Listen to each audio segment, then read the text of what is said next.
Mbolo à tous. Qui s'est déjà demandé pourquoi tout est répétitif dans l'humanité? Que cachent les répétitions quotidiennes que fait l'humain? Les gens dans cette planète ont peur de ce qu'est la magie noire ou la magie.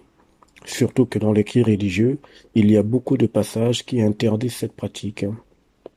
Le concepteur de ce monde holographique, que l'on appelle la Terre, ne fait aucune différence entre ce que l'humain appelle la magie noire ou la magie blanche. Toutes les formes et couleurs de magie sont directement sous son contrôle. Elles sont proposées à l'humain selon la volonté du démiurge. Elles sont acceptées par l'humain en grande partie par manipulation. Dans l'Apocalypse chapitre 21, il est dit ceci. Pour les enchanteurs, leur part sera dans les temps de feu. Dans le livre de l'Apocalypse chapitre 22, il est écrit, je cite, « Dehors les magiciens ». Que ce soit dans l'Ancien Testament ou le Nouveau Testament, de nombreux versets montrent que celui qui se fait passer pour Dieu semble détester la magie. Il punit furieusement les pratiquants de magie. Mais dans ce cas, pourquoi a-t-il plongé l'humanité dans des rites magiques permanents?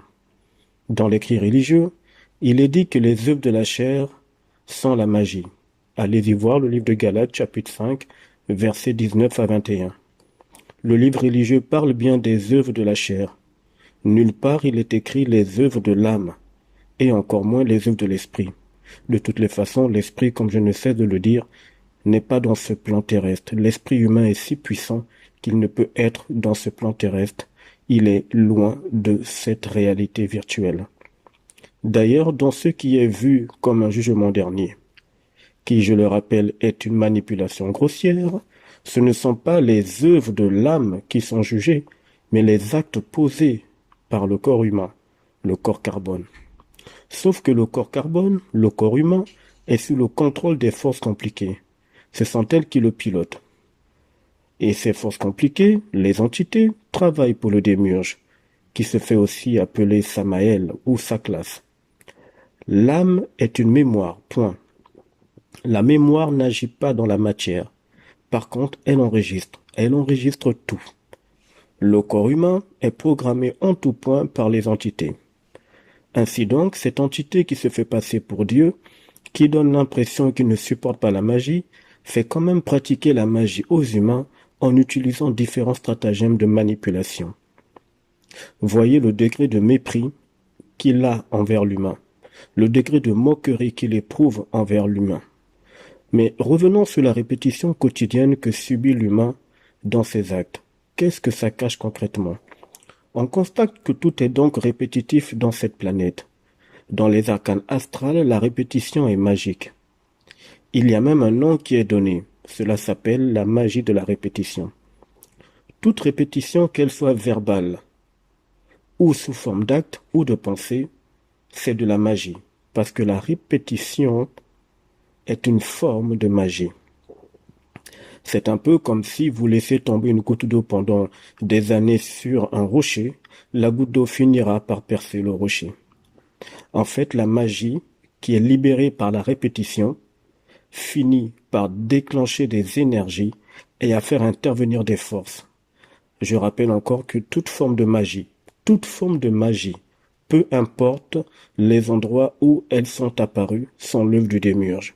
L'humanité est donc plongée dans des rites magiques permanents, sans même que l'humain s'en rende compte. Il faut savoir que toute magie engage l'âme humaine dans des contrats avec les entités. Toute magie a un prix à payer par l'humain.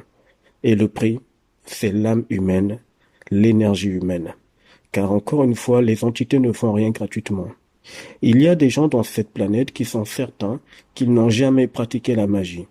Et pourtant, que vous en soyez conscient ou pas, vous avez pratiqué la magie par le principe occulte de la répétition. Et vous la pratiquez encore, cette magie de la répétition. Ailleurs, dans les autres univers, dans le cosmos, il n'y a aucune répétition. Tout ce qui est créé ou fait est unique et instantané. Il n'y a que dans l'astral du démiurge, dans cette planète qui s'appelle la Terre, qu'il y a la magie. Je vais vous donner quelques exemples de répétitions qui paraissent normales et compréhensifs au sein de l'humanité. L'une des répétitions qui produit une magie très compliquée et qui ouvre des chemins sur l'humain par rapport aux entités qui pourront entrer dans l'humain est celle des rapports intimes, des rapports sexuels. En effet, l'homme ainsi que la femme doivent vibrer par le mouvement d'aller et venir. Cette répétition qui donne une extase, une jouissance éphémère, est un rite magique très compliqué. Mais pourtant, le démiurge a programmé le corps humain pour que ce corps brûle d'envie d'avoir des contacts intimes, avec en prime les émotions incontrôlées associées à cette pratique de magie. D'ailleurs, certaines personnes qui sont dans des contrats occultes ou bien qui sont encore soumis au la planétaire vous parleront souvent de la magie sexuelle. C'est donc un acte magique. Il y a aussi les répétitions que l'humain fait au quotidien. Tous les soirs, par exemple, l'humain doit dormir. C'est une répétition qu'il accomplit tous les soirs. Tous les matins, ce que les gens appellent le matin, l'humain doit ouvrir les yeux. C'est également une répétition. Il doit s'habiller, c'est une autre répétition. Il faut qu'il mange tous les jours pour des raisons de commodité de son corps carbone, c'est une répétition. Nous marchons, l'humain marche régulièrement, c'est une répétition. Et la femme doit accoucher, et les façons d'accoucher sont toujours les mêmes.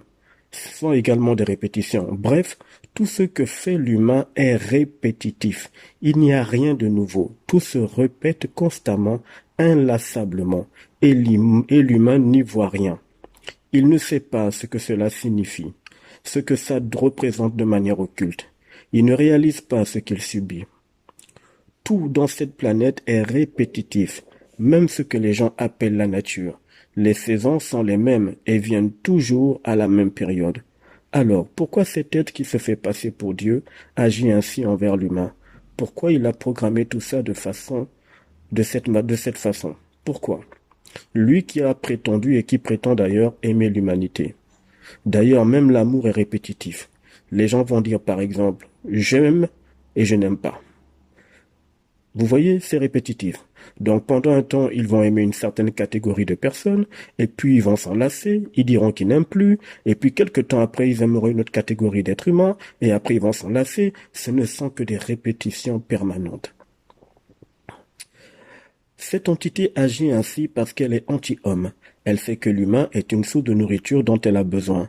Alors, en faisant tisser des alliances à l'humain, en pactisant avec l'humain, les entités sont certaines que l'humain ne pourra jamais s'échapper de leur contrôle.